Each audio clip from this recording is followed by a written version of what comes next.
Welcome, ladies and gentlemen. It's December 15th, 2019. It is the Some Sort of Gaming podcast. We're not sure if we're going to have a podcast next week.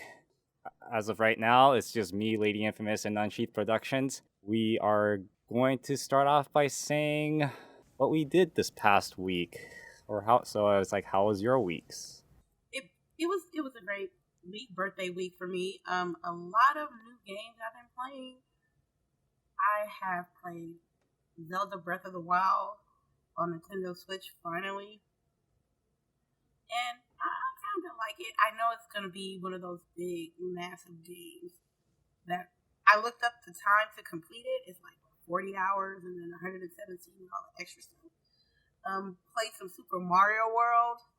A lot of Super Mario this week. All the Super Marios. The first one, the second one, the third one, Super Mario World, Super Mario, the Lost Levels. It was pretty good. I felt rush of nostalgia when I was playing this game. Also played a lot of Tetris 99. Since when? What? Yeah. What? Yeah. You get a first place? No, the highest I got was 99. So 99? No, 9, like 1 9. Okay. Got a 99. That's fantastic. Like, damn, dude, that's pretty bad. Like lost immediately. So many times. Oh, there was times that I lost immediately. I mean, everybody does, at some point. Yeah, but I like Tetris 99. Also, I played some Call of Duty. I played some Soul Calibur 6. Let me see. Geralt from The Witcher is not bad on Soul Calibur 6. Let me see. I tried to play a Jackbox party, but nobody showed up to play with me.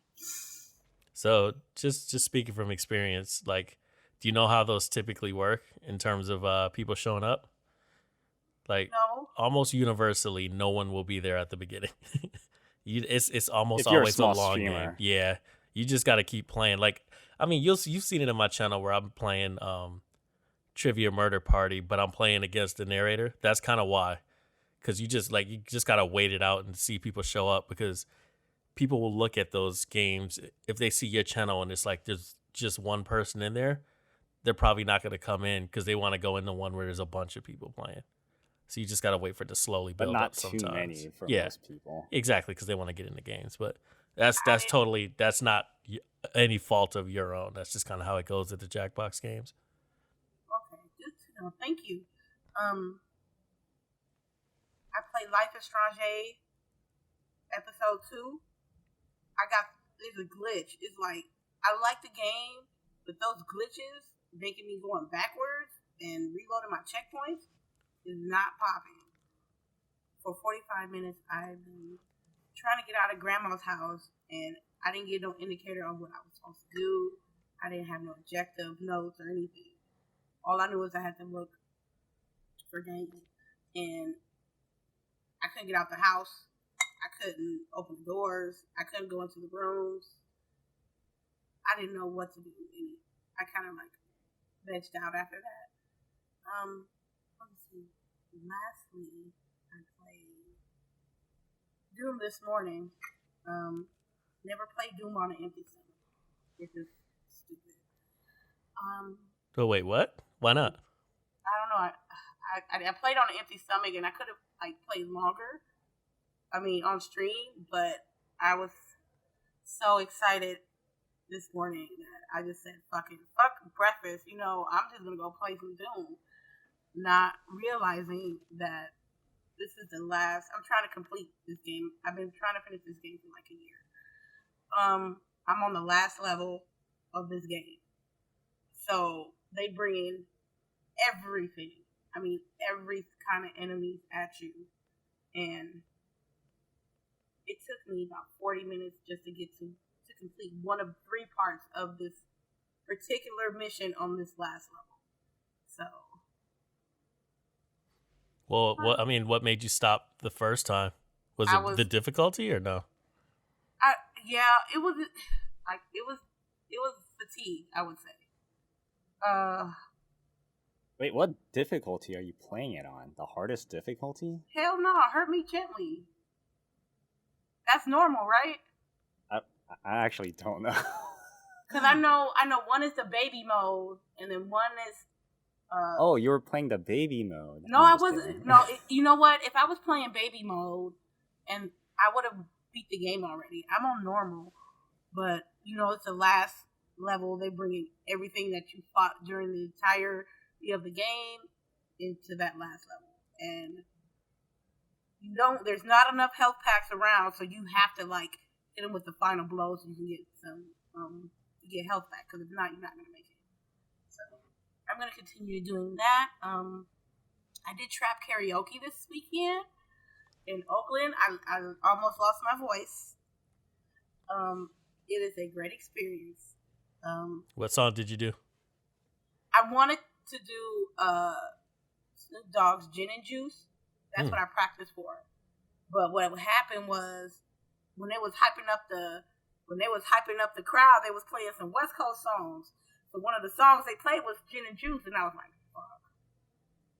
Oh, they actually, it's not just like a constant stream of people doing their songs. It's like in between it, they'll play music as well. Yeah, because in the beginning, they'll play music to hype it up, to get everybody up, to do trap karaoke. And one of the songs that I was going to pick, if I was a wild card, everybody wanted me to be the wild card. I was like, I'm like, they did my song already. And I was like, oh, it's okay. You can still do it. But yeah, that sign-up sheet was gone within 30 minutes. I was at work. I was like, fuck. It's R&B It's song. a paper sign-up sheet? No, like an email. Oh. So there were more ladies in there than men, which was nice because you could see all kinds of women just dancing to hip-hop music. And there was I think, good knees challenge. Like, I don't know if you know what Megan Thee Stallion is. She's a rapper, and she has very good knees. So she be twerking a lot. So there was a little competition with these girls twerking, right? Okay. Yeah, and it was one with blue hair. It was her birthday that day, and I was just amping her up. And then, oh my god, it was this other girl. I was so like wasted. All I remember was she was like this red bone. She had tennis shoes, some shorts on. Next thing you know, she was just twerking her ass off on stage. Next thing you know, people was just like putting money on the stage. I was like, God, it was great, and it was several fried chicken and macaroni and cheese and greens in there. Oh. Wait, this is in the city? No, yeah, Oakland. Oh, it was in Oakland. Okay. Yeah. I had a fucking blast. I did, even though I was a little nervous because I was by myself at first. But, people will come up to me and they're like, hey, how are you? And I'll tell them who I am. And I'll tell them it's my birthday weekend. And, oh, who are you here with? Oh, I'm just by myself. Oh, you're by yourself? Well, come with us. People were openly, they were friendly. It was no, fights or no guns popping off or anything like that. So, especially in Oakland. Yeah, you got lucky on that one. Yeah. I had a great time, and I can't wait till they come back to town, and I'm definitely going to hit up that early bird again, and I'm going to go back. Is it annual? No, they probably do it twice or 3 times a year. Oh, okay. So, I think the next one will probably be spring. Maybe. But that was my whole week. I hope I didn't talk too much. I guess this is what I also want too, right? Just to hear want about to know what week. everybody's been up to. Yeah. I want you to go to trap karaoke, Sharpie. Me. Yeah. You can do Baby Got Back. Fuck that. Look, I'm telling you, there was not only just black people there was white people, Asian people. Hey, I mean, it's gonna just be mainly people who like hip hop / trap music, right? Yeah. It could be anybody. Mhm. We're gonna try to make it happen for you, Sharpie. I'm not fond of singing in front of a crowd. You don't have to sing. You just you rap. You don't have to sing or rap. You can just go there. Sharpie's gonna twerk. He gotta do the good knees challenge or what it's called. Yeah, the good knees challenge. Good use challenge. And then everybody's gonna start cutting shapes. You'd be surprised. They probably throw dollars at you on the stage. Yeah, maybe. Or a bunch of quarters. Yeah, I did post a video up on my YouTube channel about my experience that Friday. So I think I posted that girl twerking with the blue hair twice, but I'm so upset about that because You got beat. no, because I should have known better to look through the footage before I uploaded it. So I just put one piece together and put them together and uploaded it onto YouTube, not knowing that I put the girl with the blue hair and the twerking butt twice, and I hated that. So just another learning experience as far as editing is concerned. Okay. All right, for real, that was my week. So my week, I wish I had more to say about like stuff that's gaming related. Obviously, I know the point of this is just to talk about weeks, but I kind of like focusing on gaming. Realistically, I got to stream one time, and that was, I mean, we'll talk about it later, but it was basically myself and JSharpie did kind of a co-stream or just kind of co-commentary of the video game awards. But other than that, that was kind of like the one time that I got to stream, and I didn't really get to play many games, specifically because this past week, in order to get prepared for like the holiday season, the executives and the basically the higher ups of Apple wanted to do some corporate messaging to send out to the retail employees. So we had like 2 or 3 shoots to do this week, which meant like 2 or 3 long prep days, and then also we had some people that were traveling to New York for a shoot this week. So this past week has been like really slow for me, but I mean at the same time it's been kind of relaxing. I did get to do a couple of like social events. Like yesterday night I got to go to, I guess it is kind of technically some gaming. I got to go to a casino with some friends. I had a friend who her sister was like getting her citizenship, so she gets it on Wednesday, and they just wanted to celebrate. So we went out to this casino, and I did my least favorite type of gaming, which is like gambling, because I do absolutely nothing but lose. It like actually pisses me off. I did you know, what kind of gambling? Yeah, I did like a little bit of the slots. It was like penny slots, but the minimum bet, the guaranteed loss machines. Basically, yeah. It was like, oh yeah, it's a penny slot, but it's like the minimum bet is 40 cents. Oh, really? So I'm like, how is that? I don't get how that's a penny slot. It's a penny slot. It's for every combination of how it lines up. Yeah. So they have it was one of those ones where like it assesses, I guess, you know, all 3 vertical lines, all 3 horizontal, and then both of the diagonals. So it's a penny per. Yeah, it's all penny per one of those lines. You can put in a penny, but it's just one straight line down the middle. They wouldn't let me. They just said that the minimum you could do was like 40 cents. Oh, but you know those penny slots, they're the least amount of return. It's like 80, like it's in the high 80s, and then like those dollars or $5 machines, like $5 per line and stuff like that, those have like a 96 to 98% like return of money. Yeah. Well, I mean, my thing realistically was that the approach really is I went to the penny machines or like the quarter machines because I just want to be able to play for a while. Like I assume I'm gonna lose. Like no matter what machine I play, I will always lose, or I win, 1 or 2 things, and then overall I end up like losing all my money. But I just wanted something. I was like, okay, well, if it's 40 cents a bet, then that means that, and I'm doing $20, and I could sit here for a little while, hopefully win a little back and then lose a bunch and win a little back and be here for like, 10, 15 minutes or so. Did not work out that way. I was on the machine for about maybe 4 minutes and like my $20 was gone. It pissed me off. But I did that, and then I played a little bit of blackjack because the friend that I mentioned earlier, she played and like she took basically what happened was like, you know how when you try to take money out of an ATM at a casino or a bar or anything like that, they always have like a charge for it. Yeah. And it's like the machine itself that charges you, and then your bank can charge you too. So like I went to take some money out the ATM, my standard 40, and then she was like, "Oh, why don't you just take out 80? I'll take 40." And then we both don't get charged like all those we don't get charged the fees, and then I'll Venmo you the 40 back. And I was like, "Okay, that's fine, whatever," cuz I was going to end up paying that $8 or whatever it is anyway. So she takes her $40, goes plays blackjack and turns it into like 85.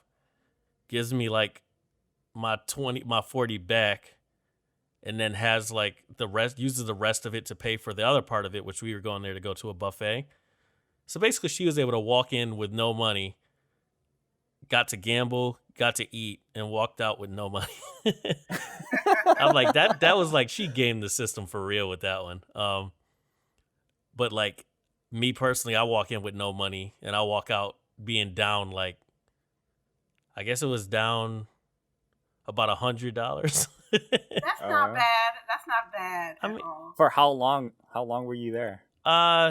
Overall, well, the way that it worked was like, this is like to give you a little context, this buffet that they do is kind of like a special thing. So it's a big buffet where they had basically everything. They had like oysters, mussels, lobster, crab, like king crab, like some massive crab legs.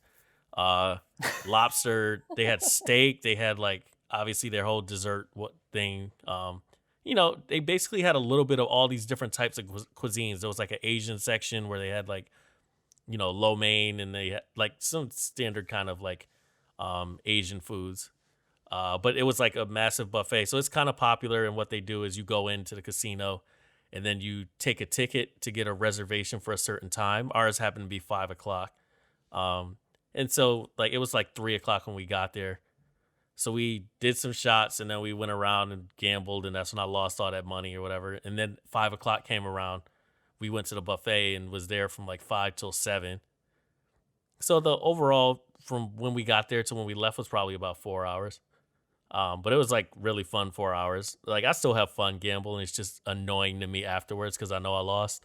And the food was okay. It was buffet food. What are you gonna do about it? I mean, but it had mussels and oysters and shit. But again, it's buffet food. What are you gonna do about it?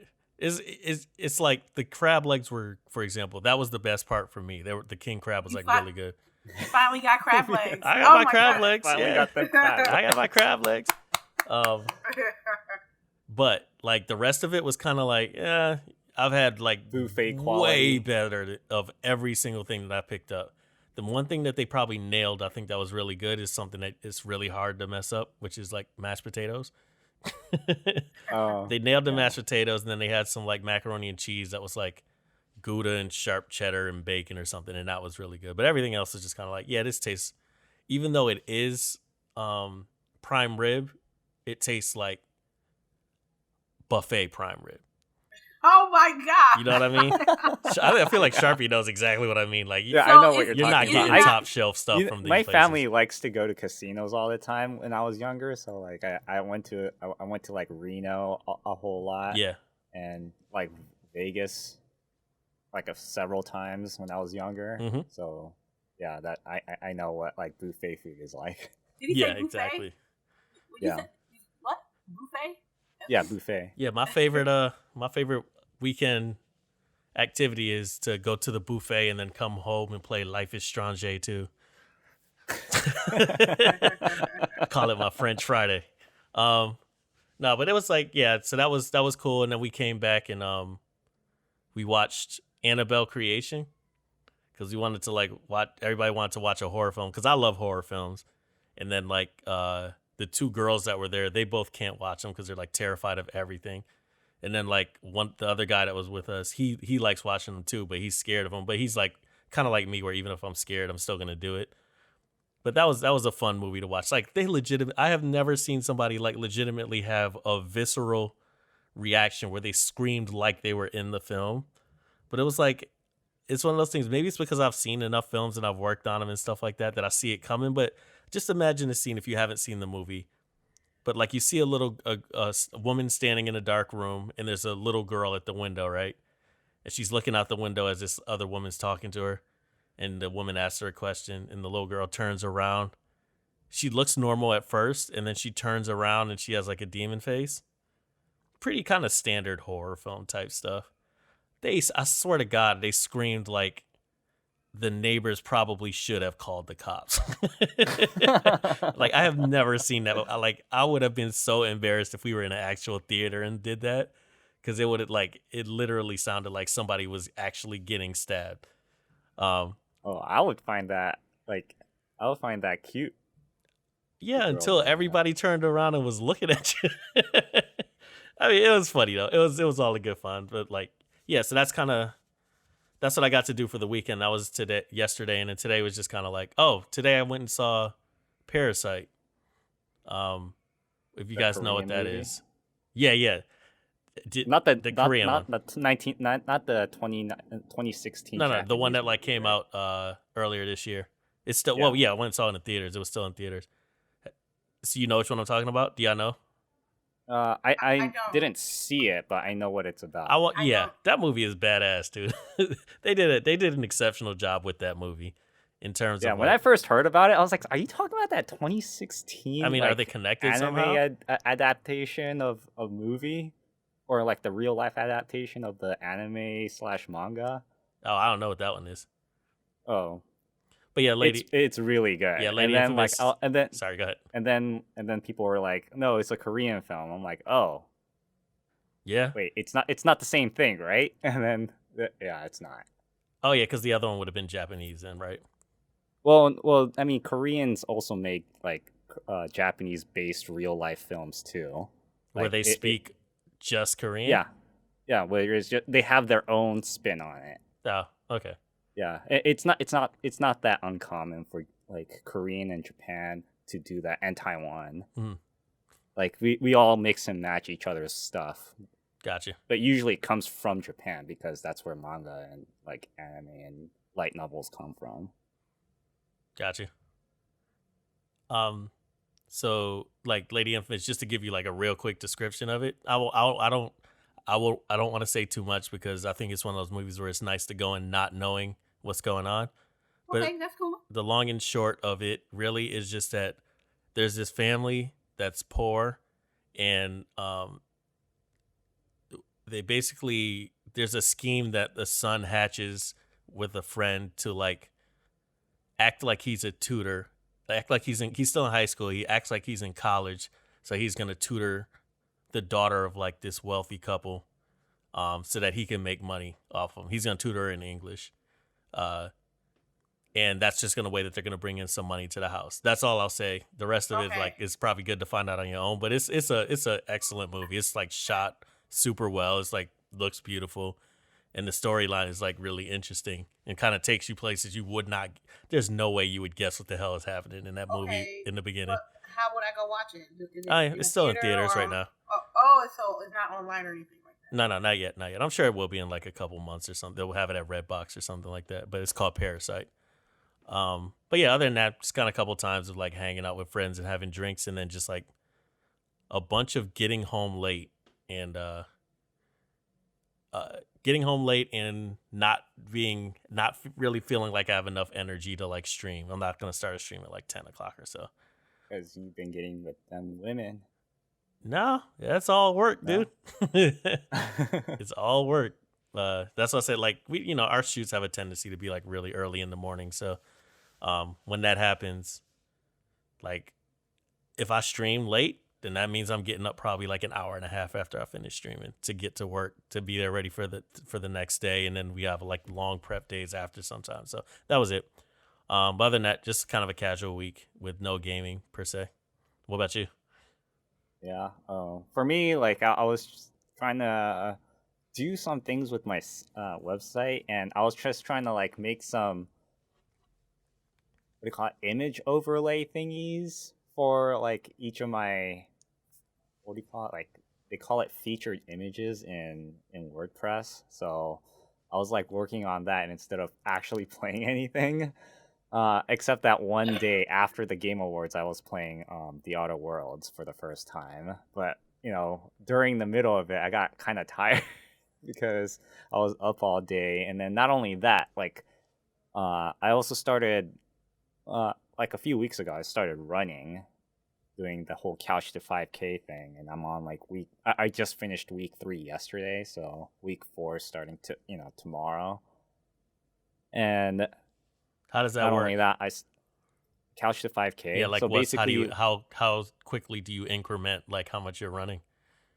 oh yeah, so basically it's like a 8 to 9 week program, I think, and basically you do it 3 times a week, and it has like this thing. It says like warm up for this amount of time, and then like it has a countdown, and then it says, okay, now start jogging for this amount of time, and then then they say, okay, now walk, okay, now jog, okay, now walk. Like that's how it goes. Okay. And each of those days have like different amounts per and how many times you do it. Say that again. Each of those days have different amounts. What? Like per set, it has a different amount. Like, okay, well, today we're gonna do like it's gonna be like 90 seconds of jogging, and then like maybe a minute of walking, and then 3 minutes of jogging, and then 3 minutes of walking, and then every day it kind of changes. Oh, okay, gotcha. Yeah, and then it slowly become like, and sometimes it will have more sets, sometimes it will have less sets. Like usually if it's like longer ones, it'll have less sets, and then like it will try to compensate for like your tiredness from previous week too. So it will say like, oh yeah, okay, so this week we're gonna do only like 20 minutes of running instead of the 30. Yeah. So that's how it works. So yeah, I've been doing that. I had to do like 2 days of redos this past 3 weeks because I could not finish it. Mainly because where I live, there's a whole lot of hills, and there's a whole lot of uphills, and they're pretty steep hills. And I got super tired on like these. Like by the time I reach at this one location, it gets super hilly, like really steep hills, and that's when like the 3-minute portion started. I'm like saying, dude, this is so tiring. I couldn't even, like, the best I was able to do was like 2 minutes, and then like I had to like walk rest of the minute. Yeah, so they're probably really thinking like that this is all going to be flat terrain, right? Yeah, so I was like saying, you know what, these redo days, I'm just gonna use the flat terrain path. Makes sense. So that's what I ended up doing. Yeah, and then I made sure like not only that, I'm also trying to like eat less carbs too. So that's what I've been doing. So I just got like this like 50 like really large bag of almonds that I just finished eating today. Okay. It only lasted like a week. Yeah, I mean you could burn through almonds pretty quickly. Yeah, it was like this family pack size, like 40 ounces of almonds. Yeah. Yeah. Actually, just to jump back real quick, like what's your initial impressions of the Outer Worlds? Oh, the Outer Worlds. It's great for what it is. I can't really say much because I was kind of tired after the Game Awards, so like I was like falling asleep. Oh, that's why you were falling asleep. Gotcha. Yeah. So I was like, oh man, it's so hard to like focus on like what's happening on in the game while like I was feeling really tired. So like I can't say much about that game until like I give it more time. But so far, like the writing's fairly good. The mechanics are fairly good. I liked what I got to experience. I just need more time to like give a proper assessment. Sure. Okay. Yeah. So after that, I also started, the same company that made the app for Couch to 5K, like they also have like squatting and push-ups. So I just downloaded the squatting application and started doing that. So I'm like only on like day 3. Oh, you trying to get buff? Well, it's more like I'm trying to stay healthy. I'm not really doing it to get buff or well, I do not want to get like fat. Yeah. So I don't want to get fat. So Do you think like, you are I or something? do You're want like to. tiny, dude. I'm like, you talking about getting fat? Like, Well, I got skinny fat. What does that just mean? That's You an have like a actual little bit term. of a That's an belly? actual term too. Yeah. Ah, fat, huh? that Yeah, is. skinny fat. Oh, wow. Yeah, so I got really skinny fat. So that's yeah. I didn't know that was an actual term until like I saw some like bodybuilders and like personal trainers say like that's a term. Your hair Yeah. and your skin's gonna look amazing because you ate all those olives. I'm telling you right now. Yeah, and then I also bought like MCL oil and like fiber powder and stuff like that too. How old are you? You in You your late living the 20s, life, right? dude. No, I'm 33. Ooh. Okay. He old. Ooh. Yeah. Why you say it like that? Ooh.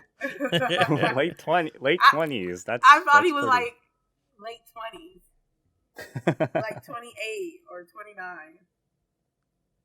Oh yeah, yeah. I remember those days.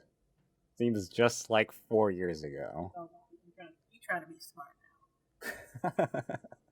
Yeah, so that was my week. It was just mostly me trying to like improve my site, and then like after like the initial setup of my site, like I'm good. I could just start writing things on it, and then maybe I can start actually making video content too, because I started making local recordings of like my gameplay and stuff like that, and then making possibly actually make something out of that, like whether it be gameplay videos or reviews or like reaction videos or clip-its or whatever I can think of, which I'm pretty sure LadyInfamous, that's what you're doing too. Something like that. Yeah, too bad like Twitch's TOS, you can't like upload anything to YouTube for 24 hours because it's their property for 24 hours. Man, sometimes I don't be caring, man. Twitch be getting away with a lot of shit. A lot of shit compared to me, like uploading the video I just streamed 2 hours ago. Oh yeah. Yep. Yeah. So yeah, yeah, that's why you see a lot of streamers who, if you actually follow them on YouTube too, like they don't upload anything for like an entire day.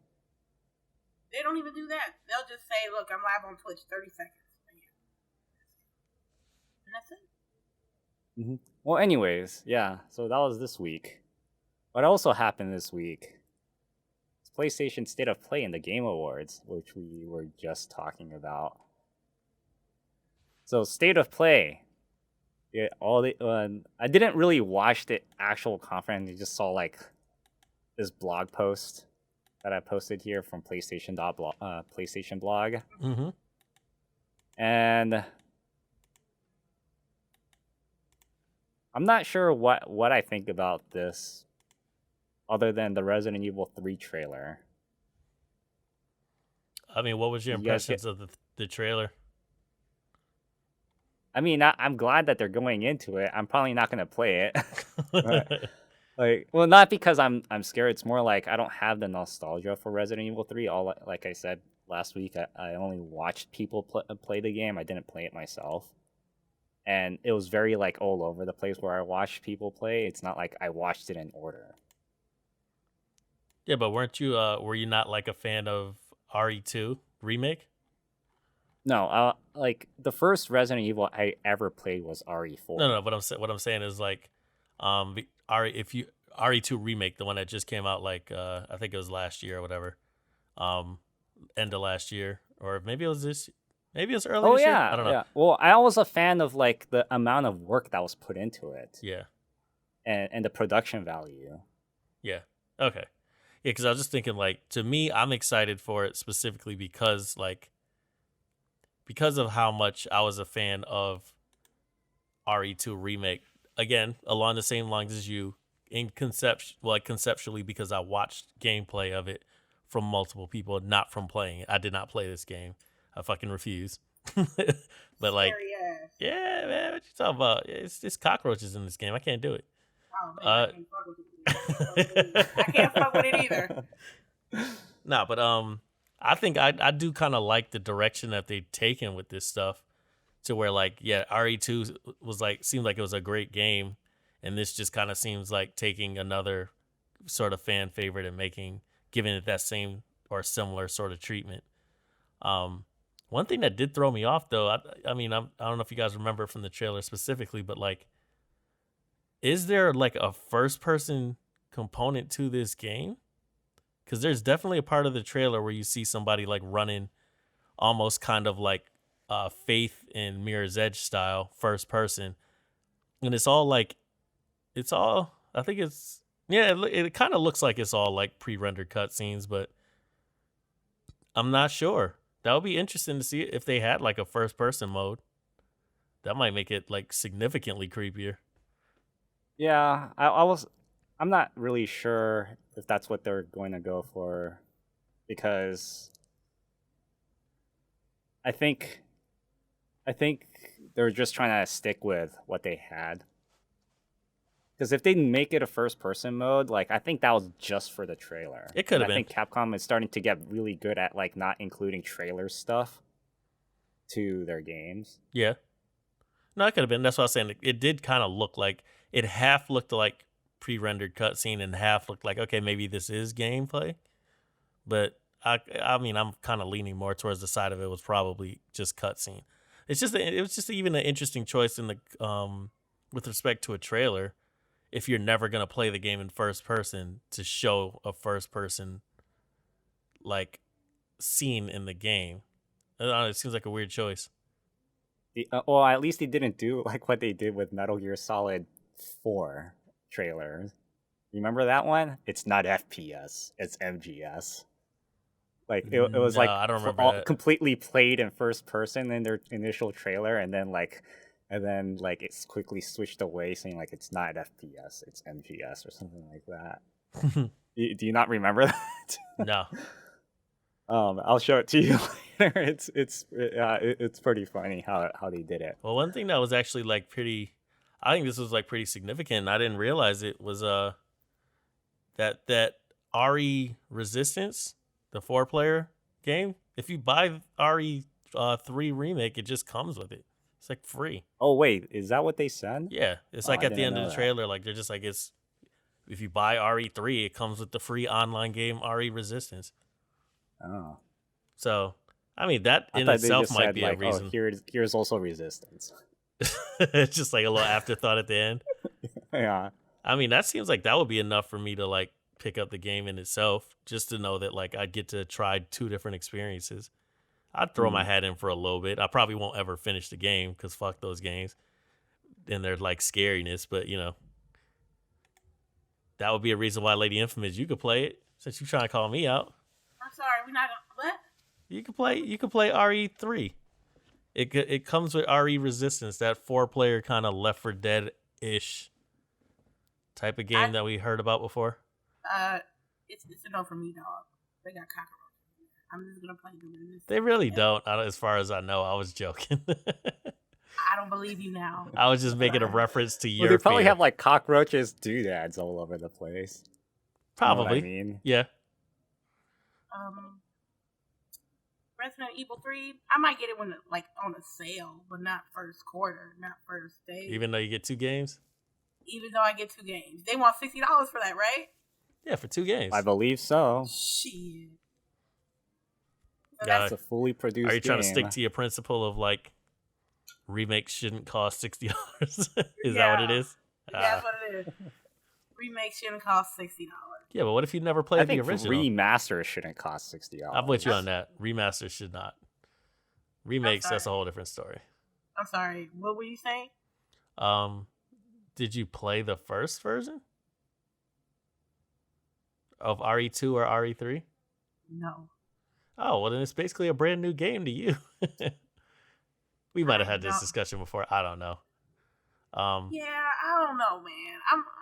I'm gonna watch somebody else play it, and then if it's not too scary, then I'll play it.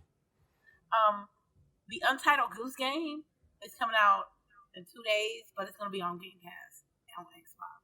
So. And I bet you're very excited to play that. I am. That game looks hilarious. Like it's always fun watching people play it. and I was like, what the fuck is this Untitled Goose Game? And then, Wait, did you not know about it when it was announced? No, That was I all heard over of it. like the PC space when it came out. I heard of it, but then I actually watched somebody play it, and I was like, this goose is bad.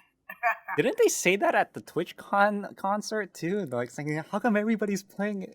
Oh yeah, freaking what's it? Goose Logic game?" or whatever kept bringing up Yeah, Goose Logic. Game. I think Yeah. Logic said it. Yeah.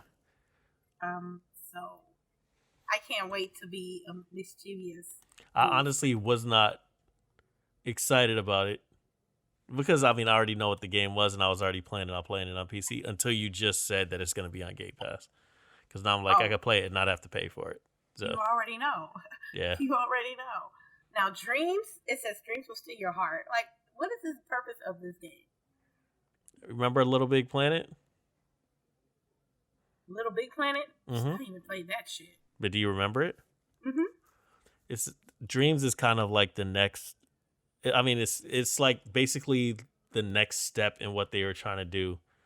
In the sense, basically think yeah. of it as the PlayStation game maker. Yeah, you basically use this game and all their assets and like their engine and stuff like that to create your own games in it. Oh wow! So it's probably more. I think one of the best ways I've heard it described in terms of like if you reference Little Big Planet is that like Little Big Planet and this are one of those games where like a small subset of really talented people are going to make some crazy stuff and a massive number of people are just going to play a whole bunch of stuff that small subset made. So you're probably just on the side of like you'd be somebody who's just playing a bunch of different games that people have made inside Dreams. It's the same thing I would do probably. I don't think I'm talented enough to make any cool stuff on there, but I agree. This is I don't Media Molecule? yes, Media Molecule. No? It's their next one. It's the first thing they've done since like Little Big Planet, Little Big 3 Planet, or whatever it was. Paper Beast, Perception. So I looked at Babylon, which I guess is like Square Enix and Platinum. Does it kind of seem like it's sort of Dark Souls-esque? Babylon? Yeah. I guess. It's really hard to tell just by this trailer alone. Yeah, but it seems like they put some emphasis on like this 1v1 boss fight. Like that's like almost every single fight that they're getting into seems like it's like there's one where he's fighting like 3 people or something. But even the 3 people who's fighting almost looks like it's a boss. I don't know. Well, I mean, there's like a scene where he's like blocking against like a sword v sword, like. Oh, that massive thing? Is that what you're talking about? Yeah. Yeah, the one like they're both at a stale off. Yeah. Yeah, and that's one of the things where I was like, oh yeah, that totally looks like a Dark Souls kind of boss. Yeah, but you can't do that in Dark Souls though. I don't know. It's a different game though. They have their own mechanics they could add in there. I'm pretty sure there's going to be some sort of Souls-like system in there. But for all I know, it could be like just a strictly sword version of what we call Metal Gear. What is it? Resistance? Which one are you talking about? The one with Raiden. Oh. Yeah. Metal Gear Solid Rising Revengeance, I think it was. Or Rising. Yeah.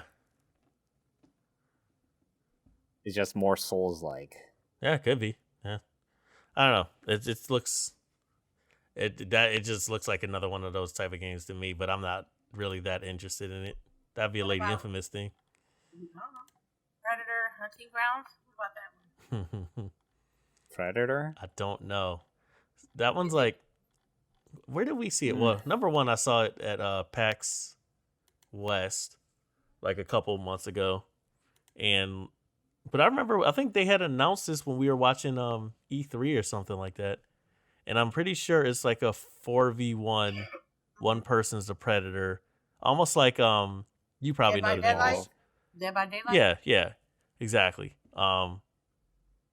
And I don't know. For me personally, I don't know how y'all feel about those types of games, but to me that that sort of game style kind of feels like it got played out really quickly.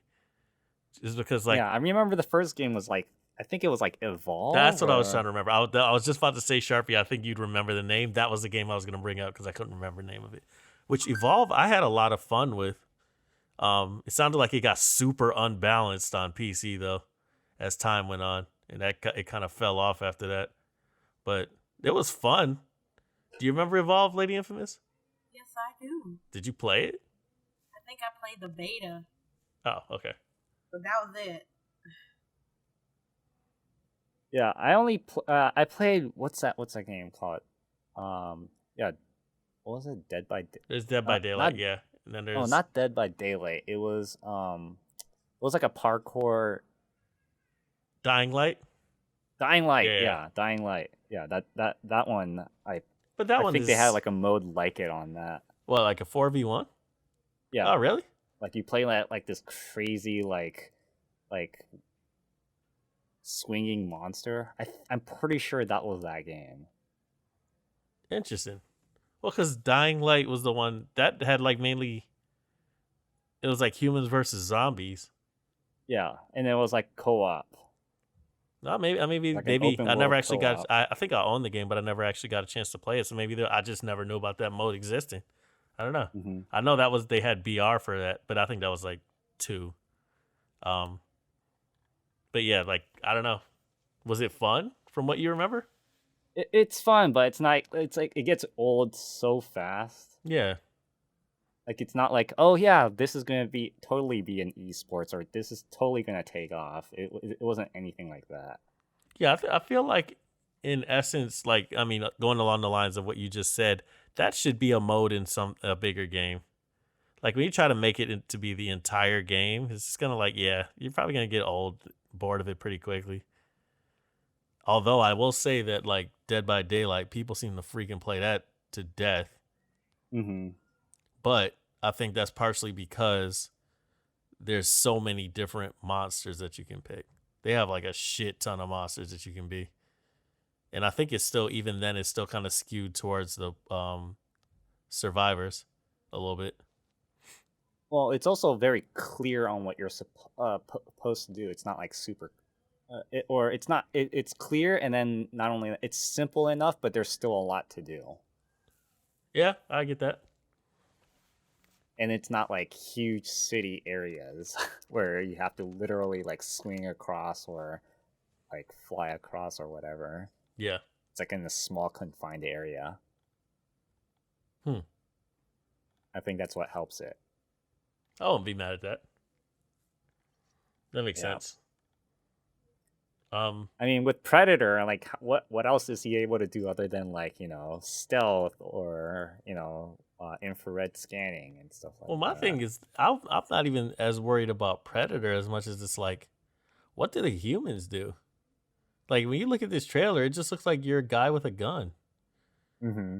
It's like, that's not interesting at all. It's like nobody would ever want to be anybody except the Predator, really. And even then, I guess that's kind of where your comment comes into play. It's like, if everybody just wants to be Predator, and even Predator is not that interesting, it sounds like the game's gonna die pretty damn fast. Yeah, they have to really make it so like there's a reason to play that game. Yeah, but that's what I was saying. Like, I think it has to feel competitive too. That's what I was saying. I think it should be a mode in a bigger game. There should have been like some kind of Predator game, and then they had like a 4v1 mode that you could pick if you wanted to play it. Because I don't think they're gonna sell many copies of this game. But let's see. It's also, I don't have high hopes for it personally because it's not. I think 4v1 is not my cup of tea anymore. Lady Infamous, you playing Superliminal? No, thank you. It's a first-person puzzler. Come on, that's your jam. Oh, you should have saw me playing Zelda. I was hitting them puzzles. I was getting them on those puzzles. Oh, that's right. Zelda does have some puzzles in it. Yeah. Yeah. I'm just gonna wait till I see more. When it comes to video games in general, I just want to see more. I'm not gonna be hyped up on no trailers no more, unless I really am a fan of that franchise. But as far as new games, I need to see gameplay. PC game. You know what really caught my eye on this PlayStation thing? What? Spellbreak. Why Spellbreak? Yeah, why Spellbreak? That's It interesting. seems like it seems like a take on like a competitive side, but with cartoony side, but on a console. Just say that again. It has like this. It has like. I'm not sure exactly what it is, but it looks like a competitive game. Mm-hmm. That's trying to, instead of it being like shooters or like futuristic or fantasy shooters, instead they're like using magic. Sure. And there's like a lot of flying around.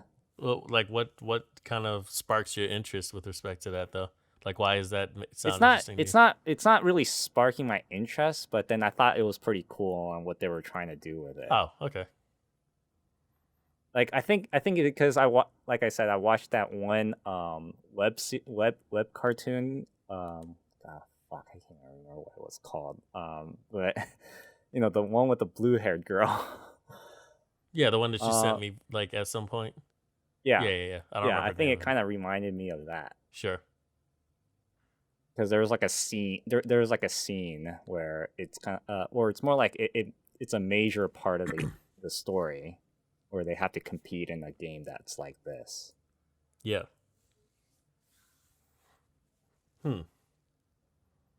Well, I mean, so you're more thinking that like, yeah, you see potential in story for that.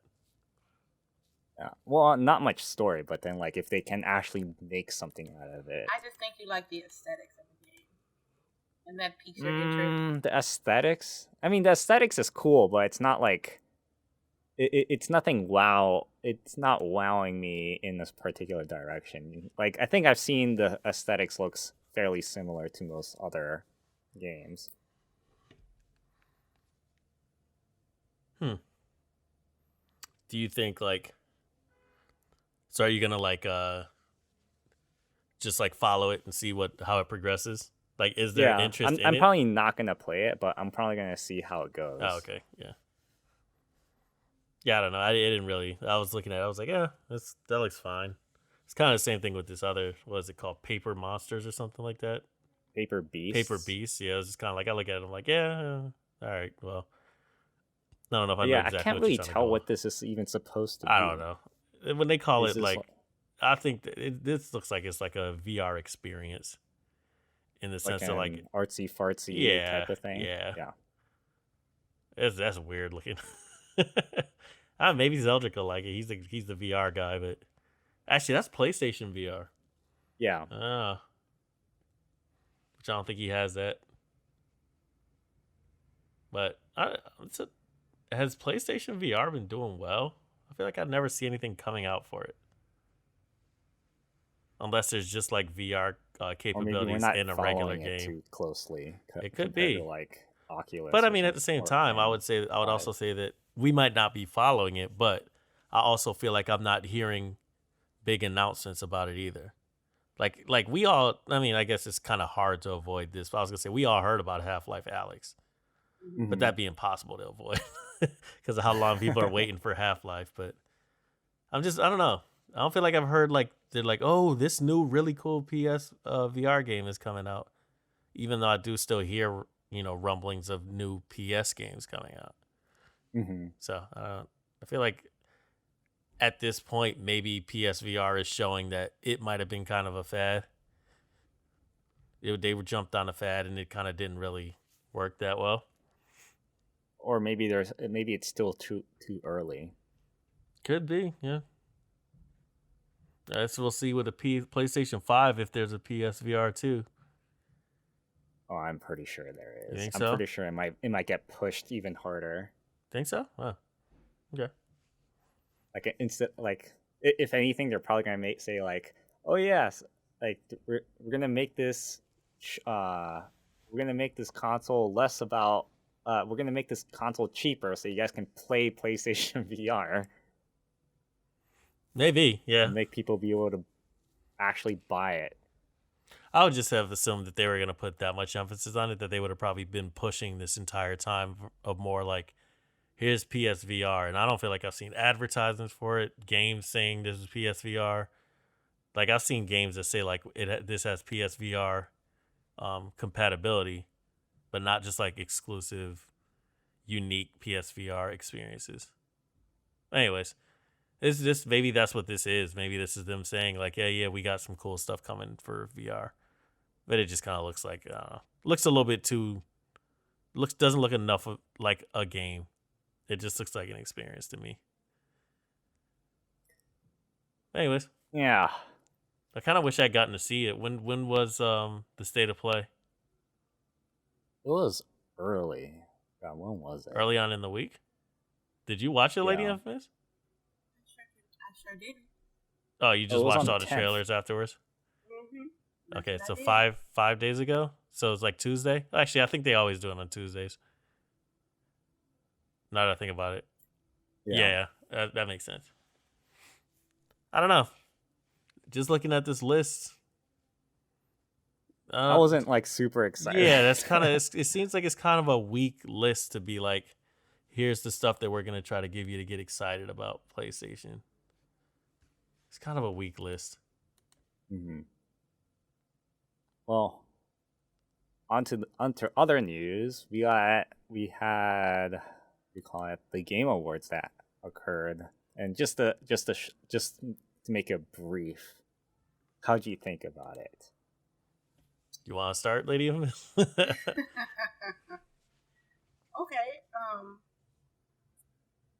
It felt like an over-exaggerated commercial fest. There were more commercials and product placement than actual video games being announced.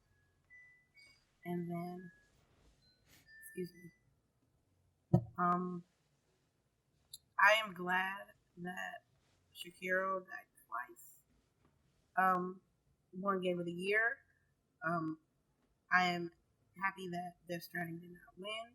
I was gonna say, are you glad that Sekiro won? Or are you glad that Death Stranding lost? I'm glad that Death Stranding lost. lost. Did you play Sekiro? No. Okay, that's why I was asking you. I know you didn't want Death Stranding to win, though. No, I bet it. I placed a bet and I won the bet, so I'm 2-0 on video game bets. So I'm good.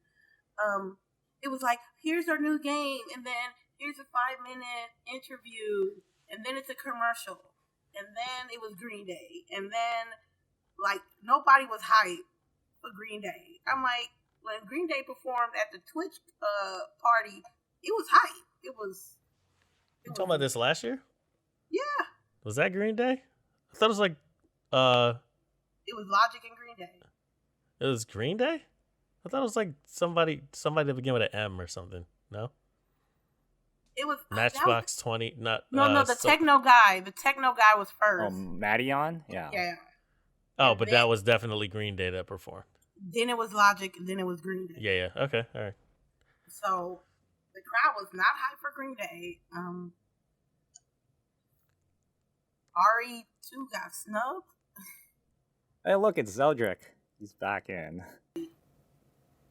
We were just talking about these video games awards. You want to put your input on that?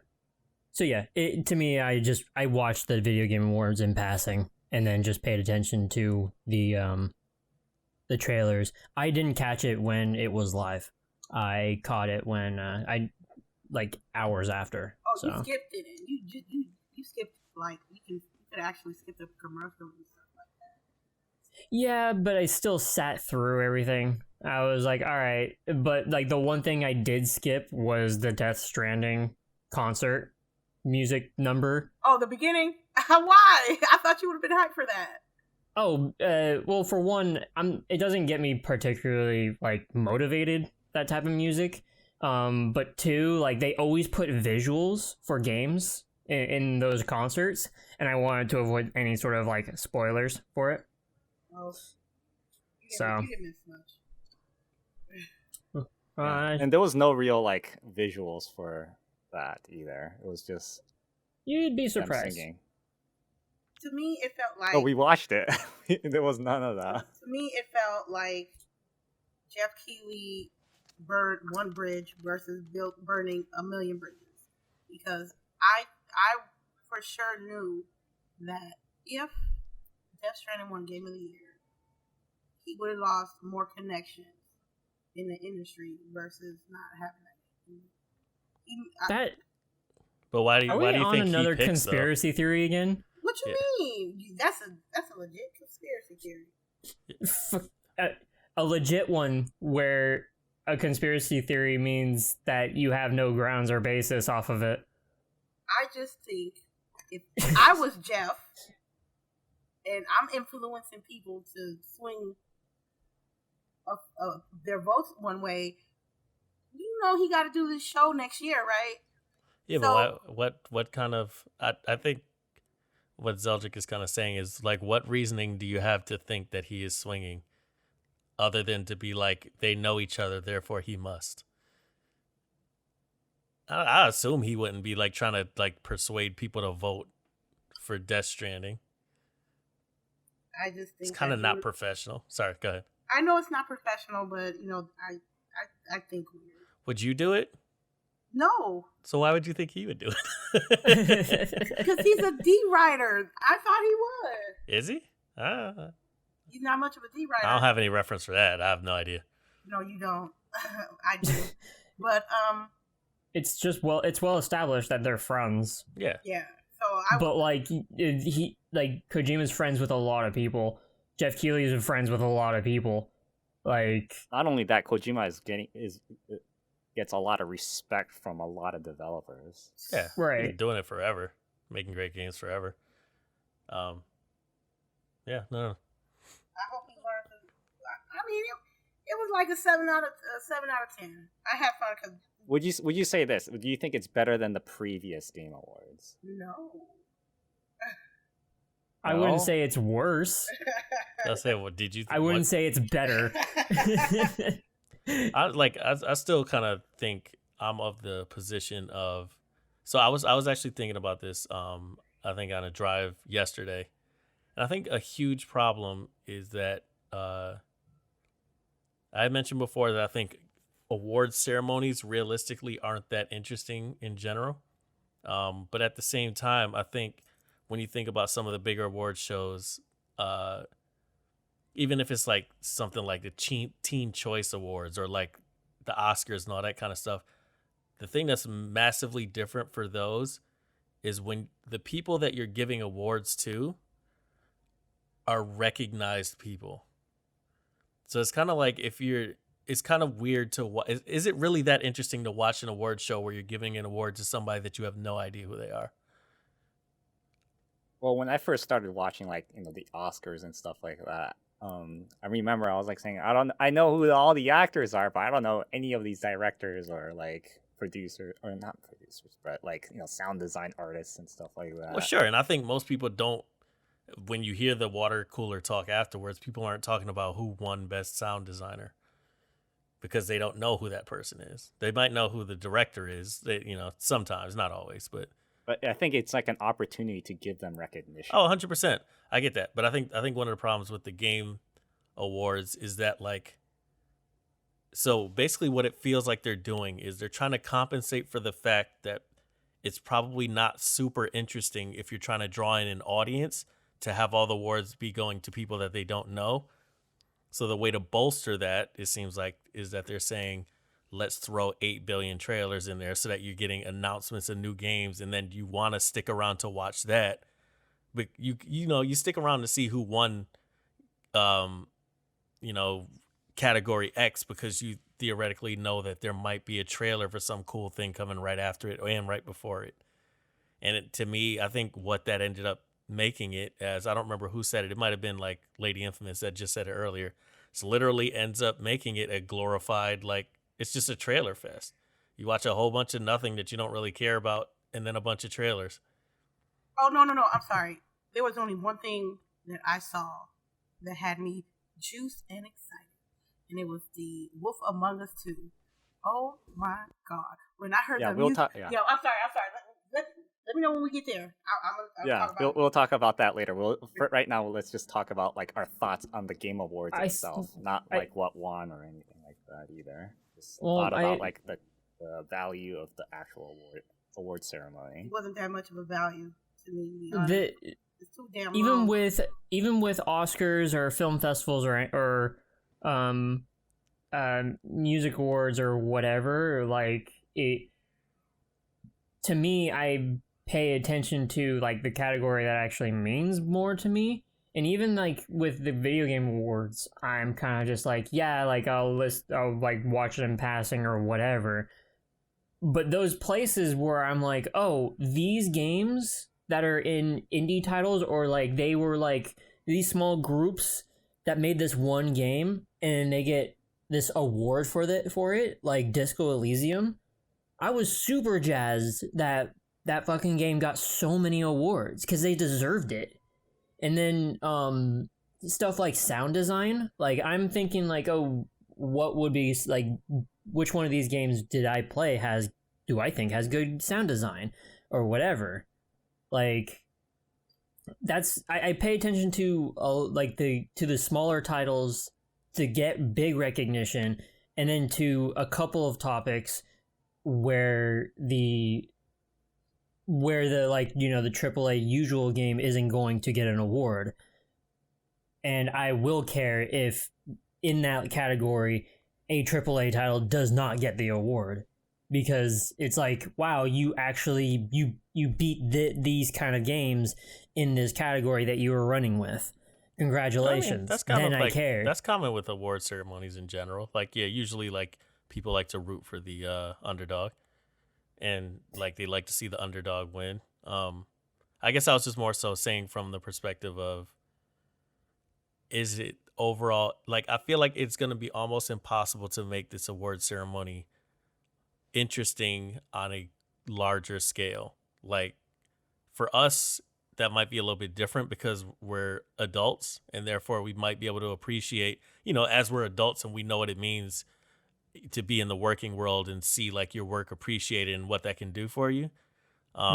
We might appreciate certain things in this award ceremony that the world at large might. But if you're going to try to, one of the things I think that works really well for like the Oscars, for example, is realistically, they kind of, it seems like they just take the approach of like, we don't care if you're watching it or not. It's really to recognize the artist. And, you know, they do in the sense that they have the red carpet and people will dress up for it and stuff like that. But there's not advertisements for movies in the middle of the Oscars or anything like that. They're just like, here's the ceremony. And you're interested because you're interested in the glitz and the glamour and like, you know, just kind of the celebrity of it. This one is like, I don't know if they have the part where they're like, here's the interesting part without giving you the trailers for a global audience, for a bigger audience. Sorry. Little kids ain't going to want to watch to see if the, you know, developers of Disco Elysium win a bunch of awards. No, they're not. Yeah. Like, so that makes it a little challenging. Overall, I'll say this. Next year, I probably won't stream and talk about it. I mean, maybe. No, I probably would if they keep doing all these trailers. The trailers are interesting to talk about. But they also kind of fell flat in terms of their trailers. There wasn't like great stuff in there either. That might have been why it felt a little underwhelming for me. Yeah, there was like a handful of trailers, but I mean, as far as for like, you know, video games, the mass majority of people that play video games, they're not going to pay attention to a Game Awards like other people pay attention to the Oscars or the Emmys or something like that. Yeah. And to make this sort of look like that it's high profile, I'm not gonna say it's a waste, because there's a bunch of developers and companies out there that deserve recognition, but like, I don't know, I think it's like putting a professional light on things where like the majority is not going to, you know, think of it that way because they wanted Fork Knife to win. Honestly, did you say Fork Knife? Yeah, I did. I said Fork Knife. Okay. Same game. Honestly, my overall opinion is I think they should just put this as they should shoot it and put it on YouTube. and like Okay, not so trying this to. is what I think Yeah. about the Game Awards. I think if this is going to be an award ceremony, it should be an award ceremony. We only got like out of 3 hours of the entire thing, we only got like 20 minutes of actual award presentations. Yeah. Because I'll the agree vast with you. majority of the awards of it was just them standing in front of a camera and listing everything and then saying like like and best, like, what do you call it, esports, or not Esports esports, team. or each best content creator award is these 5 or 6 people, and the winner is Shroud, and then it just goes on right after that. Yeah, It was there like saying this is an award show. Like what? It didn't even question like to see if Shroud even knew that he was even on the list, or like did they was he even invited to the actual event and stuff like that. Like nothing like that actually happened, and then it was just like like half the awards were like that. It was just them standing in front of the camera, just listening everything and just saying like, and this person won, or this game or this person won. And like there was no speech or anything like that because the person, there was nothing to recognize them, to like to go up on stage and actually give them their tidbit. Yeah, I think it is weird that while it is an award show, then they will go on to like 2 or 3 topics and be like, here's the awards for this, this, and this, and these people got it. All right, now roll the clip. And then it's just another trailer or another it's another trailer, world premiere, and I feel like that. I mean, as far as for people go, for best team or best, I guess, content creator, I mean, that sort of thing. Didn't they do that last year? Like, didn't they? Well, actually, no. I'll say something else. For best esports figure, they like had they Sonic Fox went on stage and accepted the award, but like the content creator, if they're gonna have a category for it at all, or the team, they can't go up there and say thank you for supporting us. Like, I feel like that's strange for like half of the awards ceremony to be like, yeah, let's just name off these awards, now roll the clip. Yeah, like not only that, like the parts that I don't understand is like, what does that mean? Like best content creator, what does that mean? In the way that they put it was specifically that had a positive influence on the gaming industry. Okay, how about best esports team? Like, what does that mean? Oh, I didn't even hear the description for that. Like, I was like, best esports team. I was like saying, well, if it's best, you mean which is the most popular esports team? That's what it was. Like, is that's what it sounded like. Yeah. I don't know. I I think was like, what does that mean? Like best esports team? And we talked- Like, why should there be like a vote for that? we talked about it, and I think there was definitely an issue with the categories. Like, if it, again, the question is like, what are you recognizing? Are you recognizing, like, most award shows is supposed to be you're recognizing the work of people in the industry, and it's like best esports team doesn't really have much meaning if you're talking about. I mean, it doesn't have any more meaning than just saying who won the most or who's the favorite, like who's the fan favorite. It doesn't really recognize the work of people, so that shouldn't have been a category. I don't think, or best esports player or whatever. That's just, I don't know. I feel like they were just stretching to find stuff to have votes for. Yeah. Yeah, if it's an award ceremony, there should be like categories that provides recognition for work. But again, I think the big problem is that like they're putting this out to try to get viewership too, and somebody probably was like, how do we get people to watch this if it's just like all these categories and it's people that people don't know and they go up and get awards and say thank you, and it's a bunch of old people on the stage. Not old people, but there's like very few young people. When you go to accept an award for a video game, you're probably going to get somebody in their 30s, 40s or something like that that's been working at a company for a while. There's like no recognizable faces, a bunch of like older people. It's not what pretty much is going to cater to the crowd. I don't think. So it's hard. Well, this is what I think, right? I think like the type of expectation that they set prior to the award for the public to know like what to expect out of this thing, and how they present it based on that expectation. Sorry, say that again. So, have like an award ceremony with an expectation on what it's going to be, and then being able to present it well based on that expectation.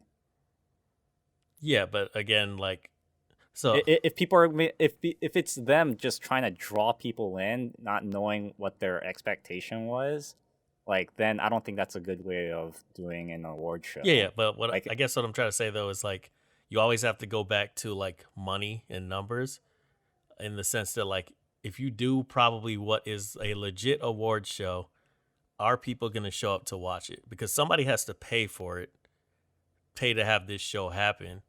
And whoever has to pay for it probably is not going to pay for it very long if people aren't watching it. It's just basically going to be hemorrhaging money. So that's why I think they'd probably be like, how do we make this interesting so that we have the viewership we need to somehow justify it next year? Then I don't think it should be an award show at all. It should just be called like most popular award. Well, that's what I said. Show. I think it should just be recorded, posted on YouTube, and then you get your viewership by having like people in the industry who watch it, like post it as a video and not necessarily have a live stream of it. Because then, like, yeah, and you don't have to make it like some massive, Jeff Keighley talks every 5 seconds to tell you about like, what's coming next or blah, whatever. You just have he could do it, but treat it like a legit award show, and then maybe we'll have enough of a crowd based on like the people who are legitimately interested in seeing who's going to win these games, will win these categories. Or maybe you won't, but at least at that point, it'll just be a YouTube video and not like this whole, let's try to make it, like the Oscars type of thing. Yeah, I wouldn't really consider this as an award show. It's more like popularity contest awards. We still don't know really how a lot of that stuff is voted. Because I think I heard it's like 90-10. What do you mean 90-10? 90% audience weighed and 10% like professional yeah, except for advisors. I'm gonna guess that if that was the case, Disco Elysium probably wouldn't have won so many awards. Like that to me feels like the Oscars, where it's somebody recognizing or even like Smash. Smash probably would have won Game of the Year versus Sekiro. I think it might be a little bit like Electoral College, where like there's a lot of people that will vote that will vote, and not like then that person has like a limited amount of choice. Say. Yeah, it's not like that they have the final say because you chose that representation. It's just that you have a bunch of people that will show their vote, but in the end, there is one like a select group of people that has more of a weight to it. Because yeah, like Disco Elysium wouldn't have gotten so many awards at that point. Mm-hmm. Like, I have heard a few people be like, I haven't even heard of this game until this award show. Like, what the fuck is this? Yeah. So, which sucks because like in one hand, it's a really good game and a lot of people should play it, but people didn't, and now they know it because of the awards ceremony. So, oh shit, what's this game? So okay, so I think that comes to my point, right? Like if every category can be done like that, right, where it's not based on people's votes and it has to be done through actual recognition on actual work on actual, like something that should be recognized, like yeah, I'm okay with that. Like best narrative, like there has to be somebody that's really really good at writing, and if you had to choose one that you really liked. Yeah, and I don't think that makes sense. Like, and I think only professional like people who actually know what's going on about what that even means, and like that knows the context of best narrative, like that should like be done by actual professionals, not by like people who think like, oh, I played this game, so I like this narrative. Right, and that's why I don't think it's completely a democratic vote, where it's just let's just open the polls up for every single category for everybody.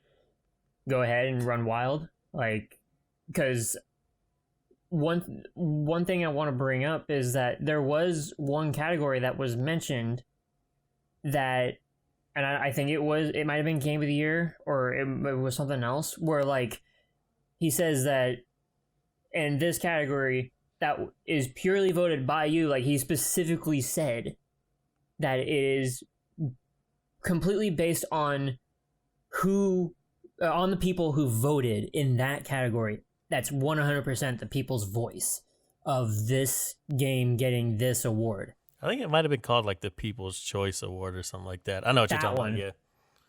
Yeah. Something like that. So that leads everybody else to believe, if they were listening to the wording, like, okay, so what about everything else? Like, what about all these other categories? How is that voted on? So,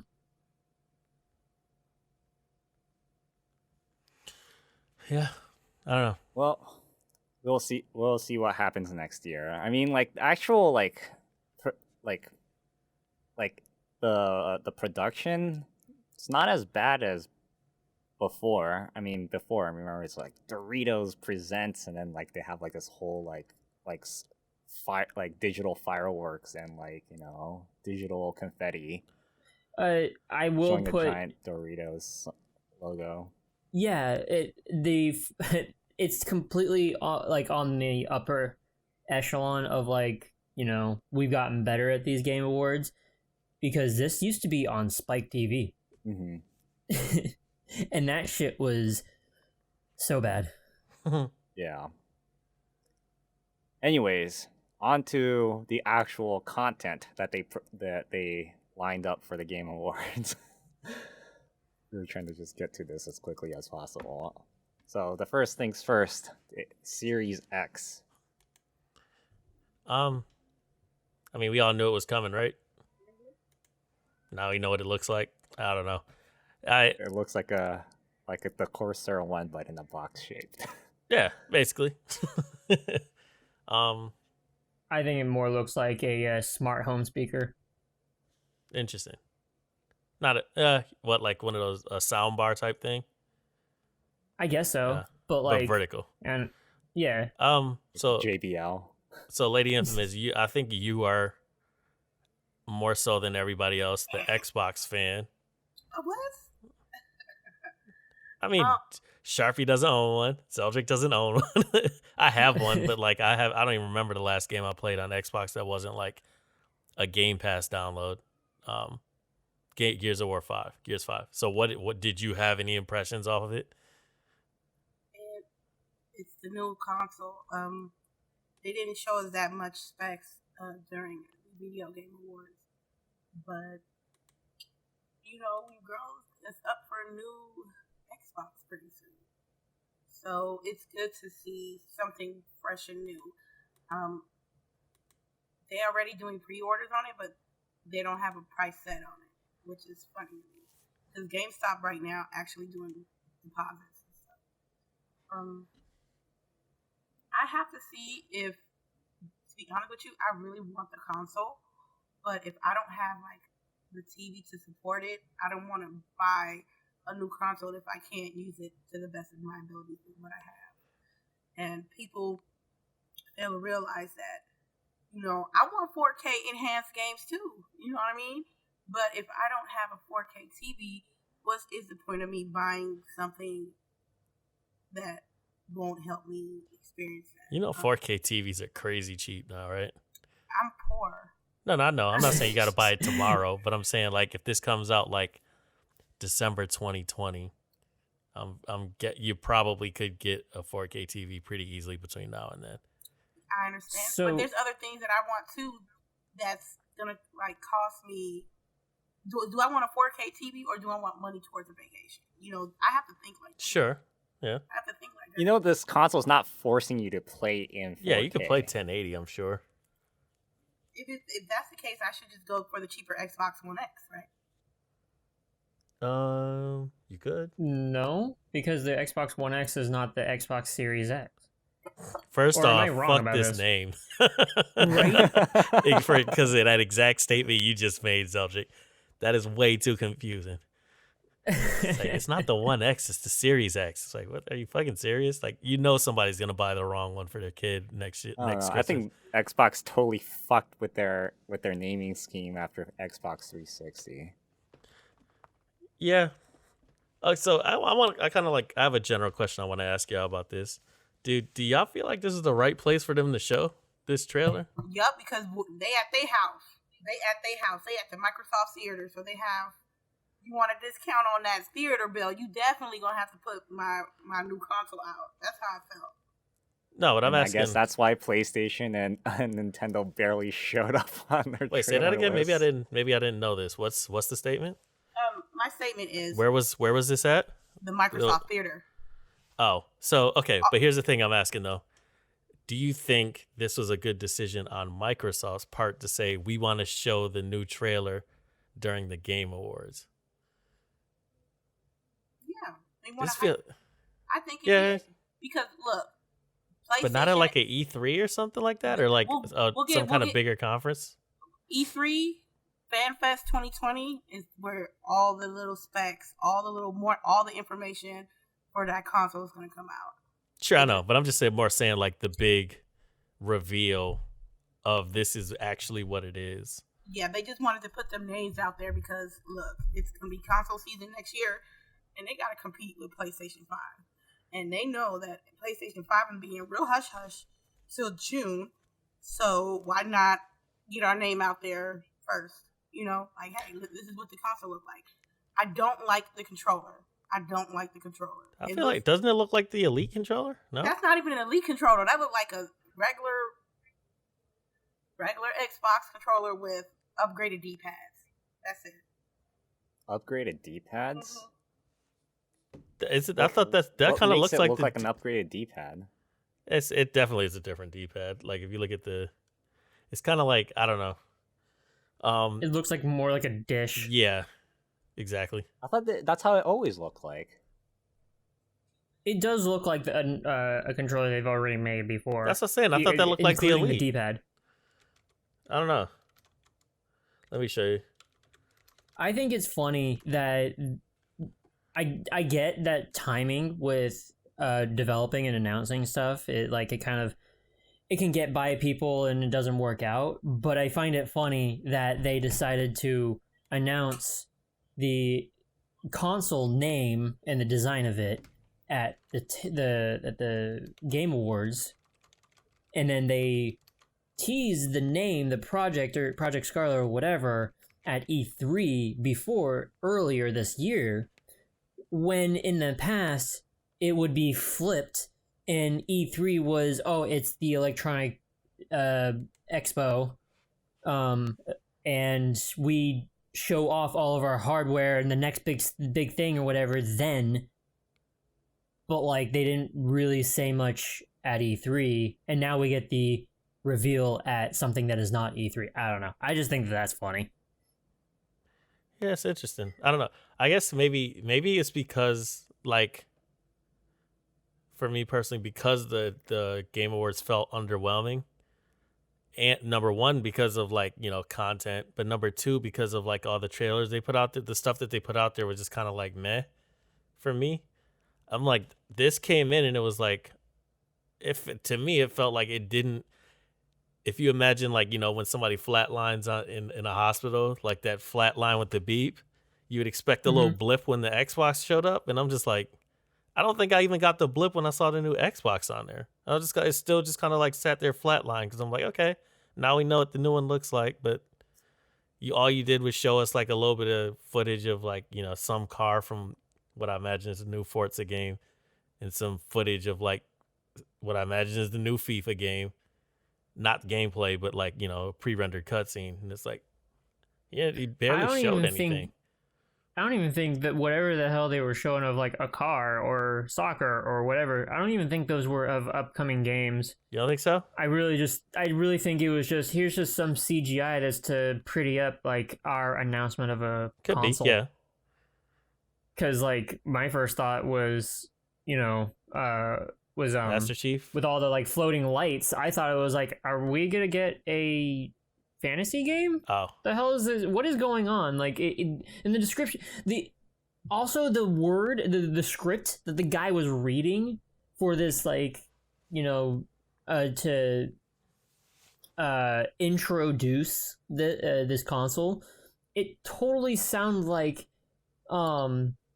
what's it called? Kind of like a car commercial. It was exactly like a car commercial. Okay. And it was just so weird the way that they did that. Yeah, I think it's pretty significant that when I asked like LadyInfamous, when I asked you what you think, like what was your impression, the first thing you thought of is like, if I don't have a 4K TV, I'm gonna wait.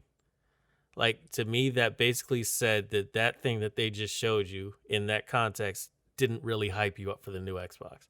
Correct. And that's kind of what I mean, where I say it feels like it wasn't even a blip on the radar. It was just kind of like flatline, like a lot of other trailers that they had in there. No, don't get me wrong. A lot of people like really was hyped up about the new console, and a lot of PlayStation fans did not like it, and a lot of people put memes out there. But I'm not speaking for everybody else. I'm not jumping on anybody's hype bandwagon or not. I'm talking about like me as a consumer of what I can possibly pay with my bills. I tell people like I posted up that I'm a multi-console owner, and I showed that I had the OG Xbox. People clown me about it, and I'm like, why you gonna clown me because I have the OG Xbox? I know how to take care of myself. So as a consumer, because I don't have like extra hundreds of dollars to just bullshit and just fuck up my console so I can buy me another one. I really have to like save money, just like any honest person that can be able, who ain't got money like that, to be able to get these expensive items. If I'm about to spend like a half a rack on a console, I need to make sure that it's absolutely everything that I need. I need to make sure that it can be compatible with what I own, and it has to have the games that I want to play. I'm not worried about the games. It's going to be backwards compatible between generations of the Xbox. I don't have no problem with that. But I'm not going to hype on no bandwagon if I know I can't truly afford this console. No, it's not hyping me up to go put $50 down tomorrow. Yeah, but here's the thing though. Like, you might not have understand what I was trying to say with that, but like the concept of I can't afford it. I think the reason why you say you can't afford it is because they didn't make it, to me, this announcement of it didn't make it look like, oh my God, I need one of those. Because like, I would say that if you want to say you can't afford it, like you just bought a Switch, right? You probably could have made the same claim about the Switch. Like, technically I can't afford it, but the reality of it is that just means you have to decide you want it and you're going to save for it. But it sounds like that you see in this new console didn't even make you say like, oh, I want to like put that on the thing of saying I'm going to save for that and get one when it comes out. Yeah. Sound like it was just like, oh yeah, there it is. Yeah. And yeah. Sorry, go ahead. And it's okay to be that way. You know what I mean? I don't think it is. I think not it for is. Microsoft. Look. Meaning, like, I don't think it's okay that it didn't seem to strum up the excitement. Because that's what those trailers are supposed to do. They're supposed to make you excited and be like, "Ooh, I want one of those." And that was just like, it was like a nothing trailer. I think what really did not help them, and I think it's actually the reason why, and it might not be for you guys, but I think for the mass majority, it's the game that they tagged onto that console. No. Oh, you talking about Hellblade? Hellblade. Oh yeah, 2. Hellblade looked badass. Yeah. Hellblade 2 looked really good, but here's the thing: not that many people are hyped up about Hellblade 2, sure. or just like that game in general. As a mass majority of people that own these consoles, what would have been better for them to hype people up about this, the new Xbox, is here's another trailer for the Halo game that we're coming out with for this console. I get that. And I think that's where that's where they dropped the ball. I would totally. I'd agree with that. Yeah. Yeah, I would have to. They'd have to give you some more content that's more like this is why people want an Xbox. Yeah, it's just not okay. We're gonna show you the hardware and that's it. But hey, that's what it is. I mean, that's their house. That's the Microsoft Center. They are hosting the Video Game Awards. I'm not surprised they showed it. It's okay. Yeah, I'm kind of bummed that with Hellblade 2, that it was all cinematic. Yeah. Especially when they tagged it onto the Xbox Series X console. That it was like, and here's a game that's for it, and I think they said it's like in-game footage or in render or whatever on this console, and it's like, you just gave me a cinematic, whether it is in engine or whatever. Like I got nothing from this. I mean, I'm hell excited for this game, but it's just like, you didn't really show off the power of your console when all you showed was a video. So yeah, no, because that's not where the magic of the console is. The magic of the console is like, the gameplay. It's like, I think this was supposed to be the bomb. Like, this is supposed to be Microsoft's bomb of like, here's a new console, here's cool game, and they didn't really give you the bomb with either one of them. It's kind of like more of no impact. Yeah, there's no impact to what they did. So that's kind of, I think. I mean, what do you guys think? Like, do you think graphics are going to get any better? Oh, 100%. Yeah. For consoles, yes. Like, I feel like they are going to get better. You said for consoles? Yes, for consoles. Why do you make that qualification? It's because the consoles already have a limitation. Like, as far as you can't replace parts in it or whatever. Like, you can dump $1,000 into a PC, but then, like, you can upgrade parts a little bit later or something like that. But, you have a PS4 or an Xbox One, and, like, your graphical capability for that and the processing of it is stuck in one place. But, like, the Xbox, the Xbox One X and the PS4 Pro, like, that helped, where, like, you could play in 1080 and have better performance and better frame rate, but that didn't really mean that you got better graphics with it. That just meant that your performance of it was better. Well, okay. I know the graphics are going to get better because we saw the Fast and Furious trailer. That is your word change. You word change. I had to say it. Sorry, go ahead, Sharpie. I was like, yeah, you and I were like saying, what the fuck? This seems like a PS3 graphic game. No, sorry. Go ahead. What were you gonna say about your question? No, Sharpie. He was trying to. I interrupted it. I think he was trying to like clarify what he meant by his question. Oh, I guess like I'm gonna say I wanted to know, like, do you think we'll ever get to that point where we won't, where graphics are not gonna get any better? It has to be. It has to get better, right? No, do you think we'll ever reach a point where it's just like, like it doesn't seem, it's so hard to distinguish that, like, you can't. 100% think we do. I think you're saying like photorealism, like basically things move like you're watching real life. Yeah, I think we'll like, get do you there. think we'll ever reach that point? Maybe not in our lifetimes, but I think we'll definitely get there. Yeah. Technology just moves too fast. Like, I'm sure somebody will figure out new techniques and stuff like that to make things more realistic, and we'll get there. Because remember, NES was only like 35 years ago. Yeah. That's crazy. That's a good point. Isn't it? Look how quickly, like from that to here in 35 years. And then you just look at the last 15 years. Yeah, exactly. Like the RE engine with Devil May Cry 5 and Resident Evil 2 remake. Like, that shit is amazing. And I think kind of like how TVs go and graphical quality goes, or like in this sort of line, we kind of go through alternating sort of upgrades where it's like it's graphical and then it's resolution, and then it's graphical and then it's resolution. And I think we're going to be reaching a point where it's more like we'll reach a graphical point, and then I think we're nearing that or we're in that point where it is performance rather than the graphical quality, and we're going to increase the performance of the technology that we have, and then we're going to go again with the graphical quality, or it's going to go hand in hand. No, yeah, I think We'll we're have kind to of. see I about think we're that. kind of. Sorry, go ahead. Yeah, I can't make any predictions I think, about that. yeah, I think so we're kind of I on don't a know what track to say like you said, the performance is just gonna keep getting better. But the problem, I feel like we probably will have to do some kind of dramatic shift in how we create textures and lighting and all that kind of stuff in order to make stuff start to look like legitimately photorealistic or like, you know, like real life. That is not going to be able to keep up with like the technology giving us better performance. So that's probably what it'll be, like exactly what Zeldrick said. Like stuff will keep performing better.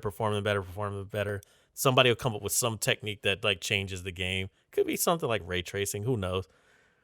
Like, Well, we are on yeah, ray I know, but I tracing mean, at like this point. that technology keeps improving, maybe that'll start to make a dramatic shift in terms of like photorealism. But like figuring out what that technique is gonna take time, whereas like the performance-based technologies are just kind of seem to be on the fast track. They're probably just going to keep going, like getting better and better.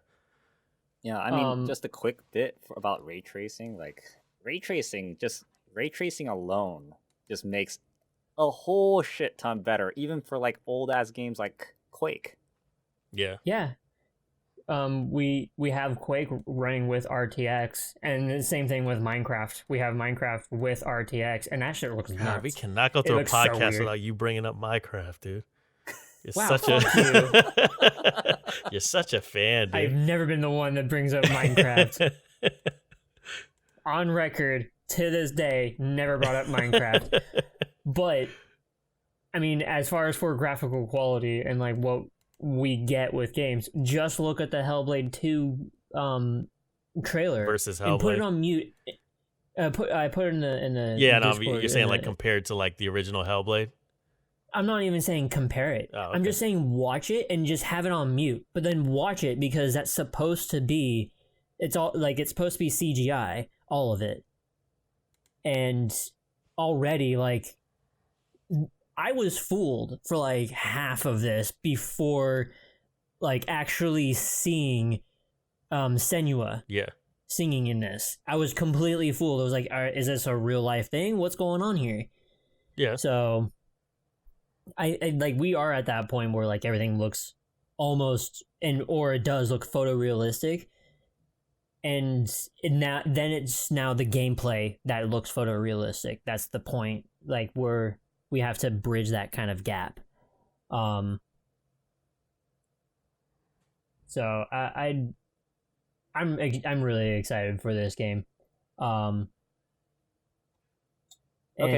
before we get to like any other trailers that I feel like that we're going to talk a lot about, No More Heroes 3. Did you guys see that trailer? Oh yeah. Yeah. I mean, didn't know it was a trailer beforehand. No idea what the fuck is going on in the beginning. Yeah, I love that they do that. Yeah. But I did end up watching the extended trailer, and those are good games. All of those games are they're really good. But I gotta get a Switch for that. Yeah, I never played the first two, but I've seen people play them and they look fun. Weird West. Weird West. Oh yeah, Oh, I thought that was gonna be something you would latch onto. You and maybe LadyInfamous would latch onto Weird West. Oh, I'm totally for it. Just based on like art style and that it is the Wild West, but it's also like the cryptids of the Wild West too. Yeah. It seems like a Diablo-esque isometric game. Looks more like Wasteland. That's what I thought it looked like. Yeah. Well, because it says action RPG. Oh, it is action RPG. Oh, okay. Yeah, so that's why I was like, yeah, it's probably going to be like a Diablo-like game. Ah. So maybe not LadyInfamous then. You will finally get me to play a Diablo-like game. Sons of the Forest. It took me a second to Sounds figure like out what the hell this was, but like we were in the middle of watching the trailer, and I was trying to remember what the game was, and I was like, this looks like that game, and what the fuck is the name of it? Like, I think Sharpie didn't know what the game was, but I was like, oh, it's something about a plane crash and a guy looking for his son or something like that, and there's weird zombie looking things, and then like it says Son of the Forest, and I was like, yeah, that's the game I was trying to think of, the Forest, but like, I mean, y'all know me. I'm out. It's a survival game. If it's anything like the original one, I'm good. Yeah, I'm out. But I mean, none of you guys played like the Forest, right? Or did you play LadyInfamous? No, but I might get jiggy with it though. It was. I have had the Forest. Someone gifted it to me way early when it was early access. Yeah. And I never played it. Yeah. I don't know. You know which game I'm kind of interested in? Baldur's Gate. Oh, you sleeping on Baldur's Gate? The Dark Alliance. You sleeping on Baldur's Gate? That's a good. Wait, you mean Dungeons and Dragons, but Dark Alliance? No, I played the original Baldur's Gate. I did too. I'm talking about this Baldur's Gate trailer. You mean Dungeons and Dragons Dark Alliance? Yeah. Okay, because Baldur's Gate 3 is something completely different. Yeah. Yeah. Well, I mean, they call it. This game just seems like Baldur's Gate, which comes from D&D. Yeah. Whatever. Like, they all come from the same place. Yeah, Dark Alliance looks like it. I think it's kind of weird that for this trailer they did it like a GoPro, and they that's what we were talking about while we were watching this. Like, dude, this is like so GoPro. Yeah. But an action RPG, Dungeons and Dragons, I'm for it. I feel like I gotta ask the question that's like burning on everybody's minds, and is it specific for LadyInfamous? Do you know what I'm asking about? No. How hyped are you about the 38 Magic games that are coming out? Half of this show is like Magic the Gathering. Like, holy shit. They're really pushing. Yeah, I was like, Wizard of the Coast is really pushing their advertisement for Magic right now. I mean, you the Magic player. Like, did anything look interesting out of stuff Magic. they showed? Sharpie plays Do you still play? Do you play Magic too, Sharpie? I don't even know. Yeah, sometimes, but Okay. I mean, my brother is like a huge Magic person. He goes to tournaments. Oh, that's cool. Yeah. I'm interested on what Magic the Gathering is gonna bring for me. Well, not tournaments, like, you know, those what do you call it? Openings, whatever the hell they're called. I was more hyped. I was more hyped for like Magic is like when you go into Magic Life, man, you may never get out, man. And as much as I love playing Magic, I'm definitely gonna go, check out these new expansions and stuff. But what about Magic Legends? I don't know about that. Which one was Legends? Which one was that? I don't know. We just saw a bunch of cinematics. Yeah, I was like saying, this looks like I was like, this looks kind of like Magic and yeah, like and World of Warcraft combined. Yeah. So, I remember. No. in the best way to describe it, it's like Terra online. Oh yeah, and then at the end it says MMO Magic Legends, and I was like, oh, it is Magic. Yeah. Yeah, it's an MMO action RPG. Really? Magic is becoming an MMO. Oh Yeah. my god. Okay. Would you play it if it was an MMO? Hell no. No. Well, hold on, LadyInfamous. What if it was an action RPG game, But not an MMO. Not in. but now it's multiplayer? I might dip my toe in it. I may dip my toe in it. Maybe. But it costs $15 a month. Man, shit. Shut Never up. mind. I'm good. I'm good. It's out. free. I'm good. There's no way. But hold on. You see how I just tilted those scales?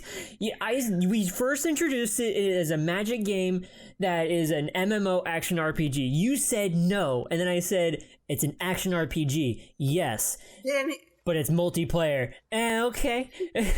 See? But then Sharpie said $15 a month. Then I'm like, no. There's no way they're going to do this as a subscription. Yeah, It's they're going to probably be free not to going play. to do it. It's probably going to be free to play because it is Magic, and then Magic is solely based around, like, openings.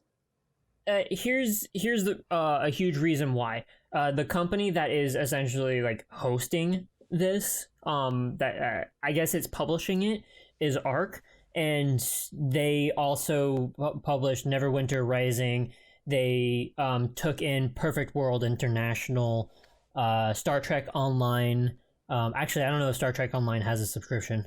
But the Neverwinter and Perfect World are free to play. I remember when Perfect World wasn't free to play. I have only known it as free to play. It was still in China and it was still free to play. Wait, Perfect World was that futuristic Nope. faction? Oh wait, am I thinking of something else? You are thinking of something completely different. Oh, okay. I thought, dude, I swear to God, I thought the Perfect World was like a 3-faction, like real life dystopian world. Can I give a shout out to Devil May Cry winning action game of the year? Fuck yes. It I deserved was that. listening to Devil Trigger for since the Video Game Awards. I was listening to Devil Trigger all this fucking week, man, on repeat. I was like, they deserve that. I also like that best sound came to Call of Duty because them sounds. I'm sorry, audio design. It was audio design, but the most hype thing that I really enjoyed was The Wolf Among Us 2. That got me out of my seat.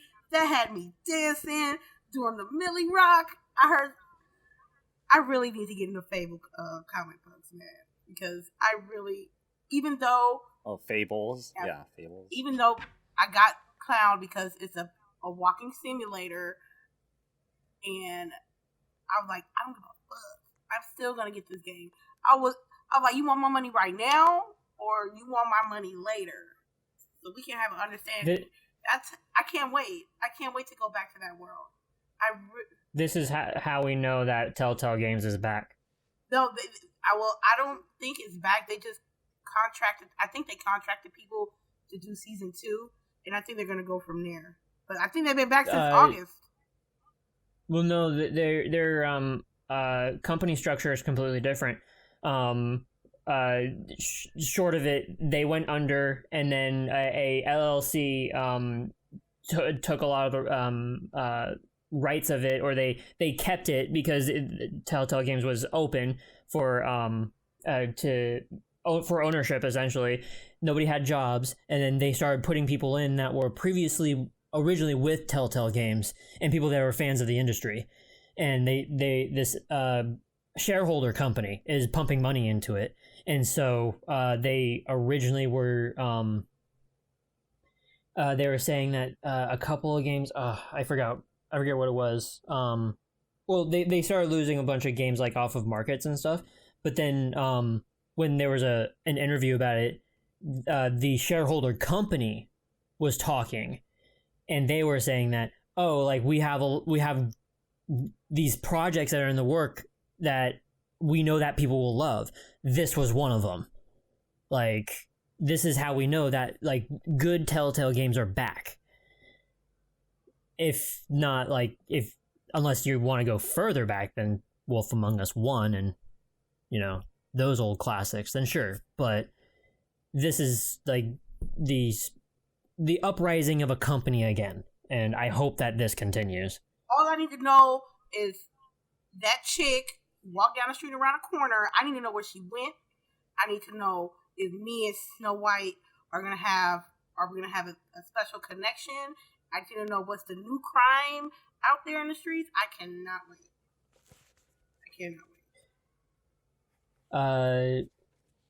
Other trailers, Player Unknown, or Prologue.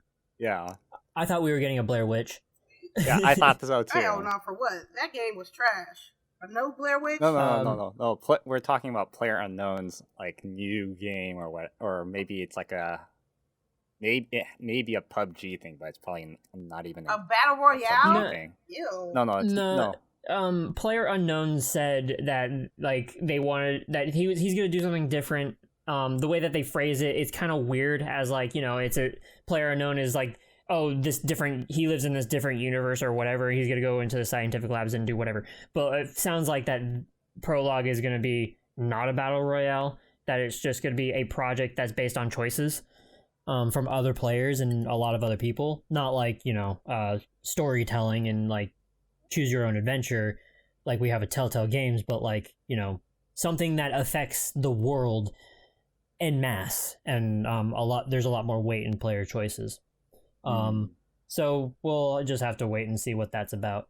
But I'm sure everybody is psyched for Surgeon Simulator 2.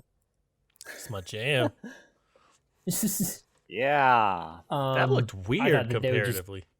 Did it? I think it's just the cinematic. Oh, okay. You think that's not necessarily indicative of the gameplay? It's just gonna be more Surgeon Simulator. Yeah, that makes sense. Because I was gonna say that trailer, I didn't know what to make of that compared to what the original game was. You get a scalpel this time. Like building stuff, dude in a factory or something like that, and yeah, it's interesting. Godfall. Well, now we know it's coming out on PlayStation 5. Right? Ooh. That's a weird announcement. PC too, so it's not console exclusive. It was like the first PlayStation 5 actual announcement. Yeah. Something harder with that. And then Ghost of Tsushima. Hey, that looked like a downgrade, low key. It did look distinctly different than before for some reason. Yeah. I don't know what it looked like before, because to me, I don't know what your guys' idea was. It looks the same to me. Really? It looks vastly different from what I saw. Yeah. I remember seeing the gameplay, of one level, and then now with this, it was a cinematic, and then him riding his horse through fields. That's all I got. Maybe the cinematics, like the style of it, didn't. I think I might have mentioned it during the. I think there was a lot more wind happening in the first one that we saw. Wind? Yeah. Wind, yeah. Yeah, I get that. But I don't know. For me, I think it might have been the cutscenes didn't seem to match very well with the visuals in game, and I think the cutscenes were kind of distracting me. Like maybe the game looks great, but then the cutscenes just aren't that great. I don't know. Something felt different. I think they chose the wrong cutscene for it. Yeah, it also could have just not been a very well. The trailer might have been, maybe it could have just been better. I think the other thing is that because it says the Ghost trailer, so this is a trailer to show off the protagonist. Than they definitely were trying to show him spectacular. 100%. Yeah. And then there's Bravely Default 2. I don't know what Bravely Default 1 is. I've only heard the name. It was on 3DS. But what kind of game is it? It's just a, what do you call it? A turn-based RPG. I have it. I only played the first hour of it, but everybody said it's really good. And then there was this other game called Bravely Second that came after. I thought that was the sequel, but I never got around to play it. But then now there's Bravely Default 2, and I was like, oh, so Bravely Second wasn't a sequel. Okay, so I wasn't really sure what to make out of that. But I guess I should start playing Bravely Default on my 3DS. You should. It's a really good game, and I've never even played it. Yeah, I heard lots of good things about it. They say it's back to classics. Yeah, it is a very much back to classic RPG, and also with a job system, kind of like the early Final Fantasies. Mm-hmm. And I think this is the last trailer that I want to mention. Is Maneater. For me, it's I know you're very excited for it, but I'm for me. It's just ridiculous. Yeah, that's it's why. Ridiculous. So,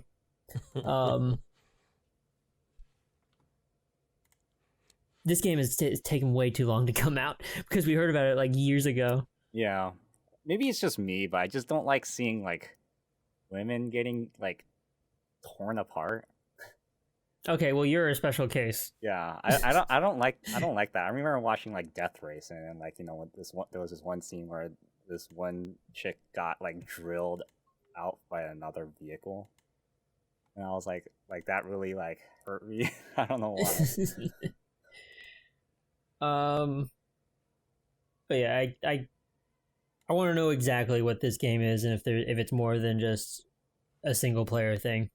Was there anything else? Were there any other trailers? Nope. Not that's stuck in my brain. Told y'all, game of the year. Fast and Furious. That Euro Jake. Your Nah, Jake. man. That is your Jake. Anyways, we should start wrapping up. See what everybody's going to be doing for the rest of the week, or if we should even have a podcast next week. So let's see. This week, I'm gonna be playing a bunch of games because I think we're done basically with shoots for the year. So this week should be pretty cakewalk in terms of like workload. So I'll be able to get off, like take the early shuttle home and actually be able to stream and then get in a little bit later the next day kind of thing. So I think what I want to do, which I actually forgot to mention in what I did this week, is I want to do a little bit more figuring out, testing, that kind of stuff with the Stadia. Because I did get a chance to play it earlier. I did like a little bit of Samurai Showdown and a little bit of Farming Simulator 2019. I think I want to play it a little bit more to see if I can figure out if there's a way to like optimize the experience and stuff like that. Or how to ruin it even more. Exactly. Well, no, I mean like you doing it just so like what you can limit yourself. Yeah. That's what I meant. I know what you mean. I'm with you. So and then I said I want to do it last week, but I'm definitely going to try to do it this week. Is play Black Mesa. I didn't get to it, but I'm gonna do it. And then